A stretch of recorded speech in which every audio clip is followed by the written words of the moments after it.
ضرور د وزیر اعلی دورې ته کراچۍ ته څنګه ګورئ؟ السلام علیکم. ستاسو خو ډېره شکریا ادا کوم. اصل کې د وزیر اعلی صاحب د دورې خو ډېر افسوسناک خبره ده. یو خو افسوسناک خبره په دې باندې چې زمونږ خپله صوبه په کم حال کې ده. که تاسو وګورئ دهشتګردي ده، که تاسو وګورئ دلته کې بدامني ده، دلته قتل و غارت دی، دلته ګډکیتي ده، د پېښور حالات تاسو وګورئ، زمونږ دې خپله ضلع ملکڼ حالات تاسو وګورئ، ډېر بد صورتحال دی. په خپله یو حالات ته د صوبې خراب یو دغه وزیر اعلی ځي بلې صوبې ته دا فریاد کوي چې د هغې صوبې د کراچۍ په خپل حالات دونه خراب دي چې په ګډرو کې خلک مري. هلته کې د روډونو صورتحال که تاسو وګورئ هره ورځ روډونه بني. هلته کې دومره بد صورتحال دی چې د بجلۍ مسله ده، د ګیس مسله ده، د اوبو مسله ده. بس ښه اوبه په خلکو باندې څکي هغه خلک، نو هغه د څه دپاره هلته کې فریاد لتلی دی. بله دویمه خبره دا ده، اصل خبره دا ده چې ګوره دا چې په کومو پیسو باندې تللی دی، به د ټکټونه دې دګي نه کړي. دا زمونږ د قوم پیسې د دې خزانې پیسې دي. دا پیسې بې تحاشه استعمالول دا څومره ظلم دی، زیاتې دی. تا لکه چا منډیټ درکړی دی، دې دپاره دله منډیټ درکړی دی چې ته چکر یې وخاته لاهور ته ځه، ته بل ځای ته ځه، بل ځای ته ځه. که په دې چکرو باندې په دې څیزونو باندې مسلې حل کېږي، د بجلۍ مسله حل کېږي، دلته کې د روزګار مسله حل کېږي، نو بیا خو دا ده چې مونږ ټول قوم په تا پسې درپسې درځو، به درپسې مسله دا حل به شي. خو که دا نه حل کېږي، ته صرف د دې لپاره د خلکو جذبات راوچتې چې د پښتنو جذبات په دې باندې راوچتېږي او د پښتانه به زما سره په دې باندې ملګري، نو لکه دا به ته څو پورې دا دوکې د خلکو سره کې. دا خو ستاسو 15 درېیم ټرینور دی په دې صوبه کې. په دې صوبه کې که تاسو وګورئ 1000 ارب نه سیوا دوی قرضه اخیستې ده په دې صوبه باندې 1 ارب نه زیاته قرضه ده. که تاسو وګورئ دوی وایي موږ ته فنډ نشته. زه به د خپلې ضلعې خبره کوم، د خپلې ضلعې او د خپل ډسټرکټ خبره کوم. دلته یو پرایمري سکول نه دی جوړ شوی، یو پرایمري سکول چې یو پرایمري سکول نه جوړ شوی. او د ایلیمنټري ایجوکیشن که تاسو رپورټ وګورئ نو 49 نواله د 55 لاکه پورې ماشومان چې کوم دي د سکولونو نه بهر دي، چې په معاشره کې د تعلیم حیثیت ختم شي. تاسو د وزیر اعلی توب له قابل دي؟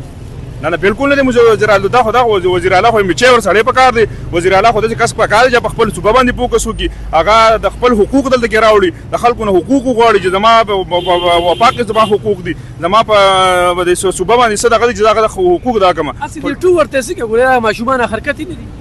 دا خو داسې ټور دی که نه جي چې لکه د لیوانو هغه ټور دی، لکه دا سړی چې ډک سګرټ وڅکي، شراب وڅکي او زه چکر له ځمه. لکه په کراچۍ کې ستاسو څه به موږ ته خو څیز وښایه که نه، څه پیدا به د هغې د چکره. لکه دې خو موږ ته ووایه چې زه کراچۍ ته ځم او دا به د دې فواید دي، هغه فواید دي موږ ته بیان کړي. موږ سره کراچۍ ته لاړ شو، موږ په خپلو پیسو باندې ټکټ واړو. دا خو دونه شوپړک بچي دي، دونه د تشپاڼې د 200 روپۍ درک نه لګي، زموږ په پیسو به ټکټونه اخیستي، ما ته پته ده. لکه تاسو ګورئ علي امین ګنډاپور مخکې دلته کې وزیر اعلی و 3540 کروڑ روپۍ د په میډیا باندې، د میډیا دا راپورټ هم دی چې 3540 کروڑ روپۍ به د وزارت اخیستلې، د یو وزارت به 35 نه والا 40 کروڑ روپۍ پورې دا پیسې اخیستلې او هغه وزارت به خلکو ته ورکوو. دلته کې دا صوبه که وګورئ دا ضلع په کرپشن کې ډوبه ده، دلته کې امن و امان نشته دی. دلته کې زموږ دې ضلعې خبر وکړو، د دې ضلعې خبره، نو زموږ په دې ملکڼ کې 80 قتلونه شوي دي، 80 قتلونه به دې ته تېر شوي کال کې شوي دي. نن هم دا روډ بند و د دې دغه د بدامنۍ د وجې نه. زموږ ایم پي ایس چې کوم دی هغه هم کراچۍ ته تللی دی. لکه ما ته څه پیدا د غریب دغه موږ څه پیدا د پښتنو مسایل هلته وزیر اعلی ته وړاندې کړو.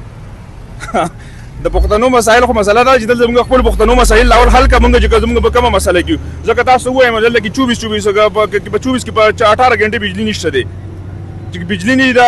دلته کاروبارونه ولاړه، دلته کې انډسټریل ولاړه، دلته کې ټولې مسلې دي. ته زموږ مسله حل کړه، بیا ځکه کوم طرف ته ځې هغه طرف ته ځه.